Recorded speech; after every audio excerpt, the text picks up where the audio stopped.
Hello and welcome to my channel. This is Priya. Film की कहानी Ashleigh नाम की एक टीनेजर लड़की पर आधारित है जो कि एक 12 साल के लड़के के साथ गपागप करती है। इसके बाद एश्ले के साथ आगे क्या क्या होता है ये हम आज की एक्सप्लेनेशन में देखने वाले। आज हम जिस फिल्म को एक्सप्लेन करने वाले हैं उस फिल्म का नाम है बेटर वॉच आउट। मूवी की शुरुआत में हम एश्ले नाम की एक लड़की को देखते हैं जो कि अपनी कार से कहीं जा रही होती है। ड्राइव करते हुए उसे उसकी माँ की कॉल आती है और वो उन्हें बताती है कि आज वो रात को बेबी सिटिंग के लिए जा रही है।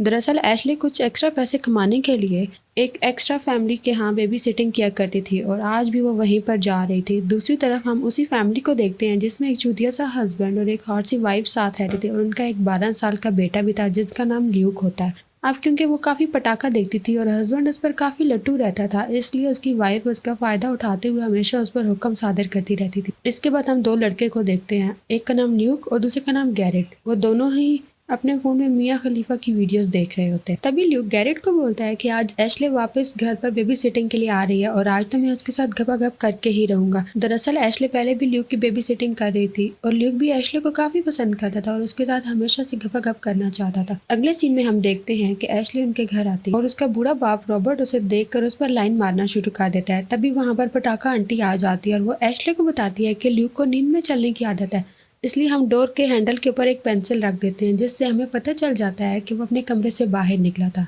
अब सब कुछ बताने के बाद वो दोनों हस्बैंड एंड वाइफ वहाँ से चले जाते हैं। गैरेट भी ल्यूक को बेस्ट ऑफ लक बोलकर वहाँ से चला जाता है। एश्ले और ल्यूक घर में अकेले होते हैं और एश्ले को अपने सामने देखकर ल्यूक का छोटा चेतन बाहर निकलने के लिए तड़पने लगता है। फिर ल्यूक एश्ले से पूछता है कि क्या हम साथ में मूवी देख सकते हैं। इस पर एश्ले बोलती है कि तुम जाकर देख लो क्योंकि मुझे किसी के साथ फ़ोन पर बात करनी है। दरअसल ये क्रिसमस का टाइम था और वहाँ पर एश्ले का बॉयफ्रेंड भी उसके साथ पलंग तोड़ने के लिए बार बार उसे कॉल कर रहा था। अब फ़ोन पर बात करते हुए एश्ले को वहाँ पर एक स्पाइडर नजर आता है और वो उसे देखकर जोर जोर से चिल्लाने लगती है। तभी वहाँ पर ल्यूक आता है और एश्ले से कहते हैं कि तुम उसे मार डालो और वो उसे एक कांच की बोतल में पकड़ लेता है और उसे कहता है कि इसने तो कुछ भी नहीं किया और वो स्पाइडर को बाहर छोड़ देता है। फिर ल्यूक मन ही मन छोड़ ये काफ़ी खुश हो रहा होता है सोचकर कि उसने उसे बचा लिया और मैं उसका हीरो और मेरे अंदर जाते हुए एश्ले मुझसे लिपट जाएगी, पर ऐसा कुछ भी नहीं होता और एश्ले अभी भी अपनी बॉयफ्रेंड से बात कर रही होती है जिसको देखकर ल्यूक को जलन होने लगती है। थोड़ी देर के बाद हम देखते हैं कि ल्यूक एक शैंपेन की बोतल लेकर आता है और उसे एश्ले के सामने ही पीने लग जाता है। एश्ले ये देखकर उस पर काफी गुस्सा करती है और कहती है कि तुम पागल हो गए हो क्या, ये क्या कर रहे हो। जिस पर ल्यूक उसे कहता है कि मैं बड़ा हो गया हूँ और अब मैं एक मर्द हूँ इसलिए मैं ये सब कुछ पी सकता हूँ, पर एश्ले उसे ये सब कुछ करने से मना करती है और उसे बोतल ले लेती है। फिर वो दोनों एक हॉरर मूवी देखते हैं। मूवी देखते हुए ल्यूक के अंदर हवस जागने लगती है और वो लपक कर सीधा एश्ले के ऊपर टूट पड़ता है और उसे किस करना शुरू कर देता है, पर एश्ले उसे वहीं पर रोक देती है और कहती है कि अभी तुम एक बच्चे हो और मेरा ऑलरेडी एक बॉयफ्रेंड है। ये सोच कर ल्यूक को बिल्कुल अच्छा नहीं लगता और वो मुंह बनाकर बैठ जाता है। फिर थोड़ी देर के बाद वहाँ पर फोन की घंटी बजती है और जब वो फोन उठाती है तो उसे सामने से कोई जवाब नहीं मिलता। फिर इसके कुछ देर बाद फोन वापस बजता है और इस बार फोन में से एक खराब गले वाला अंकल बोलता है और वो एश्ले को बोलता है कि मैं तुम्हें देख सकता हूँ। ये देखकर एश्ले को लगता है कि शायद उसे कोई चूतिया बॉयफ्रेंड उसके साथ मजाक कर रहा है और वो उससे बहुत ज्यादा गुस्से हो जाती है। एश्ले पहले से ही काफी परेशान होती है क्योंकि घर में पहले से एक छोटा जॉनिस नशे में बैठा हुआ था जो उसकी लेने के लिए तड़प रहा। अब एक मुसीबत कम है क्या कि घर में एक सीरियल किलर भी आ गया। फिर एश्ले देखती है कि किसी ने गार्डन में रखा हुआ सेंटा क्लॉज उसकी खिड़की के पास रख दिया और इसके साथ घर का बैक डोर भी खुला हुआ है। ये देखकर एश्ले सच में डर जाती है और वो ल्यूक को पुलिस को कॉल करने के लिए बोलती है, लेकिन फोन जो था वो ल्यूक के पास था इसलिए वो एश्ले की तरफ फोन फेंकता है, पर वो फोन सीधा जाकर एक्वेरियम में गिर जाता है और खराब हो जाता है। अभी घर की घंटी बजती है और वो गेट के पास जाकर बाहर देखने की कोशिश करती है पर बाहर कोई भी नहीं होता। फिर ल्यूक मर्द बनकर दरवाजे के पास आता है और बोलता है कि तुम जो कोई भी हो हमें डराना बंद करो वरना बहुत बुरा होगा। फिर ल्यूक बाहर देखने के लिए दरवाजा खोलता है। कोई आकर ल्यूक पर कूद जाता है। पहले तो वो दोनों बहुत डर जाते हैं और फिर ल्यूक देखता है कि ये तो उसका दोस्त गैरेट है। इसके बाद वो गैरेट पर बहुत चिल्लाते हैं क्योंकि उसको लगता है कि गैरेट ही इतने टाइम से उन्हें चिल्ला रहा था। वो कहता है कि मैंने तो कुछ भी नहीं किया, मैं तो अभी आया हूँ। कुछ देर के बाद उन्हें ऊपर से किसी के आने की आवाज़ आती है। फिर वो दोनों एक साथ ऊपर जाते हैं और देखते हैं कि वहाँ पर कोई भी नहीं है। अब एश्ले इन सब चीज़ों से तंग आकर पुलिस को कॉल करने की कोशिश करती है पर घर का कोई भी फ़ोन काम नहीं कर रहा होता। एश्ले का फ़ोन भी पानी में गिर गया था इसलिए वो भी नहीं काम कर रहा था। फिर एश्ले ल्यूक को उसके लैपटॉप से पुलिस को इन्फॉर्म करने के लिए बोलती है पर लैपटॉप में कोई भी इंटरनेट कनेक्शन नहीं आ रहा था। अब एश्ले के पास और कोई ऑप्शन नहीं था इसलिए वो डिसाइड करती है कि वो सीधा कार से जाकर बाहर पुलिस स्टेशन जाएगी, लेकिन वो बाहर देखते हैं तो उसकी कार को भी कोई पंक्चर कर देता है। फिर गैरेट ऊपर से एक ईंट लेकर आता है जिस पर लिखा होता है कि अगर तुम यहाँ से गए तो तुम मरोगे। ये देखकर गैरेट की पैंट गीली हो जाती है और वो अपना पिछवाड़ा उठाकर वहां से बाहर भाग जाता है और उसके घर से बाहर निकलते ही गन शॉट की आवाज़ आती है और गैरेट वहीं पर गिर जाता है। ये देखकर एशली की वाकई फट में हाथ कर आ जाती है और वो दोनों काफी खौफजदा हो जाते हैं। वो एक दूसरे से कहते हैं कि घर में कोई एक ऐसा इंसान घूम रहा है जो उन दोनों को मारना चाहता है। फिर एशली और ल्यूक भाग कर ऊपर जाते हैं और उन्हें वहां पर वो स्ट्रेंजर दिखाई देता है जो कि उन्हें मारना चाहता था। इसे देखकर एशली ल्यूक को लेकर एक कबर्ड में छुप जाती है और थोड़ी देर बाद वो वहां पे बंदूक लेकर आता है और उन दोनों को ढूंढने लगता है। एशली और ल्यूक बहुत ज्यादा डरे होते हैं और उन्हें लगता है कि अब स्ट्रेंजर उन्हें ढूंढकर मार डालेगा। तभी एशली की नजर उस स्ट्रेंजर के मास्क पर पड़ती है तो वो ल्यूक से पूछती है कि ऐसा मास्क तो तुम्हारे पास भी है।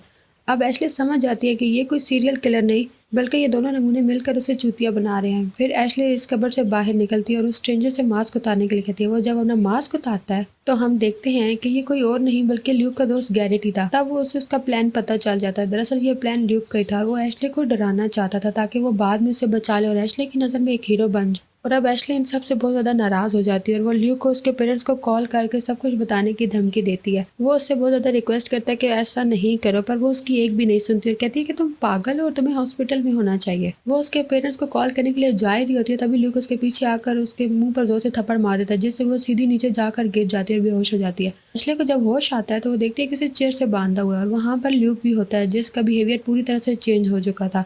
वो एशली के साथ पूरी तरह से बदतमीजी करने लगता है और उससे अपने दिल की बात कर। वो बोलता है कि जब भी मैं तुम्हारे बारे में सोचता हूँ मेरा छोटा चेतन खड़ा हो जाता है। वहीं एशली भी उसकी तरफ सोच रही होती है कि ये साला चूतिया तो सटलाक है। फिर ल्यूक एशली को एक ट्रूथ और डेयर गेम खेलने के लिए बोलता है। वो उसे कहता है कि अगर तुम ये गेम जीत गई तो मैं तुम्हें आजाद कर दूंगा पर अगर तुम हार गए तो तुम्हें एक ड्रिंक पीनी होगी जिसमें जहर होता है। यह देखकर एशली कहती है कि तुम दोनों की लगने वाली है, इससे बेहतर है कि तुम मुझे खोल दो। और वो उसकी कोई भी बात नहीं सुनता क्योंकि वो एक साइको बन चुका होता है। फिर वो सब ट्रूथ और डेयर गेम खेलना शुरू कर देते हैं। सबसे पहले गैरेट की बारी आती है और वो ल्यूक को गैरेट देता है कि तुम्हें इसके खरबूजे छूने होंगे। ये देखकर ल्यूक काफी खुश हो जाता है। थोड़ी देर के बाद वो गेम चलने के बाद उसे कहता है कि ये गेम ठीक नहीं लग रहा और हमें ये सब कुछ बंद कर देना चाहिए। फिर ल्यूक उसे कहता है अभी तो मजा आना शुरू हुआ है और आगे तो सभी अच्छी चीजें होने वाली है। कुछ देर के बाद घर की घंटी बजती है और ल्यूक कहता है कि वहां पर एशली का बॉयफ्रेंड आया है। ल्यूक उसे अंदर आने नहीं देना चाहता था इसलिए वो रिकी को बोलता है कि एशली तुमसे बात नहीं करना चाहती है, तुम यहाँ से चले जाओ। वो जबरदस्ती अंदर आ जाता है और एशली को ढूंढने लगता है। वहाँ एशली भी अपनी आवाज निकालने की कोशिश कर लेता है तभी रिकी आकर उसे ढूंढ लेता है। जब भी वो उसे आकर ढूंढ पाता है वो उसके पीछे एक बेसबॉल बैट लेकर आकर उसे बेहोश कर देता है। थोड़ी देर के बाद जब रिकी को होश आता है तो वो देखता है कि वो भी एशली के साथ बंधा हुआ है। फिर एशली से पूछती है कि तुम यहाँ पर क्यों आए हो। तो रिकी फोन की तरफ इशारा करता है। हमें ये पता चल जाता है कि ल्यूक ने ही एशली को फोन करके बुलाया है। जिसके बाद हम ये देखते हैं कि जब ये रिकी को पकड़ लेते हैं उसी वक्त एशली जमीन पर पड़ा हुआ कांच का एक टुकड़ा उठा लेती है और इसे अपने हाथ में छुपा लेती है ताकि बाद में उसका इस्तेमाल करके खुद को खोल सके। थोड़ी देर के बाद ल्यूक रिकी को एक हॉल में लेकर जाता है और उसके ऊपर पेंट का एक डब्बा फेंकने लगता है। अगर ये पेंट का डब्बा रिकी के सर पर लग गया तो वो वहीं पर मर जाएगा। अब गैरेट भी ये सब कुछ देखकर काफी डर जाता है और वो ल्यूक को कहता है कि तुम ये सब हरकतें क्यों कर रहे हो। वहां पर रिकी की भी डर कर काफी फट जाती है और वो एशले को भी आवाजें निकालने लग पड़ता है। दूसरी तरफ एशले उस कांच के टुकड़े से खुद को खोल चुकी होती है और वो जैसे ही ल्यूक के पास जाती है ल्यूक उस पेंट के डिब्बे को नीचे गिरा देता है। फिर वो पेंट का डिब्बा आकर सीधा रिकी के पेंट पर लगता है जिससे रिकी की वहीं पर मौत हो जाती है। ल्यूक ये सब करके काफी खुश हो रहा होता है क्योंकि उसे खुद पर यकीन था कि वो कभी भी पकड़ा नहीं जाएगा। फिर एशली ल्यूक को गन दिखाकर डराने लगती है पर वो बिल्कुल नहीं डरता क्योंकि वो गन खाली थी। ये देखकर एशली वहां से भागने लगी थी और जैसे वो घर से बाहर जाती है वहां पर कहीं से एक उड़ती हुई ईंट आकर एशली के सर पर जाके लगती है और वो वहीं पर बेहोश हो जाती है। दोस्तों ये सभी चीजें ल्यूक ने पहले से प्लान कर रखी थी और एक 12 साल का बच्चा इतना बड़ा साइको हो सकता है ये किसी ने नहीं सोचा था।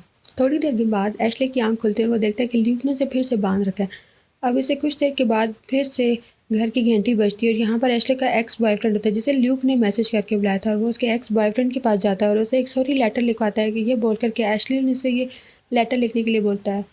वो उस लेटर को लिख रहा होता है कि तभी वो पीछे से एक रस्सी लेकर आकर उसके गले में बांध कर उसे रस्सी से लटका दे। दूसरी तरफ हम गैरेट को देखते हैं जिसे एशली अपनी बातों में फंसा लेती है और उसे खुद को खोलने के लिए बोलती है। फिर गैरेट एशली को खोलने वाला होता है कि तभी वहां पर ल्यूक आ जाता है और ये देखकर वो गैरेट को गोली मार देता है। इसके बाद वो एशली के पास जाता है और उसके गले में भी चाकू मारकर उसे मार देता है।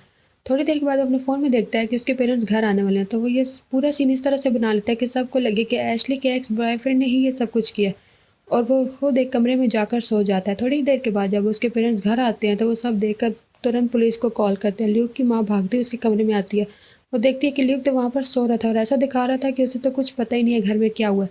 मूवी के एंड में हम देखते हैं कि पुलिस वाले आपस में बात कर रहे होते हैं कि इनमें से एक जना बच्चा हुआ था। ये देखकर ल्यूक वाकई में आ जाता है खिड़की के पास और वो देखता है कि एशली अभी भी जिंदा है और वो जाते हुए उसको अपनी फिंगर दिखाकर जाती है। एशली को जिंदा देखकर ल्यूक समझ जाता है कि अब उसकी फटने वाली है और कुछ इसी तरह से ये फिल्म यहीं पर ख़त्म हो जाती है। Thanks for watching.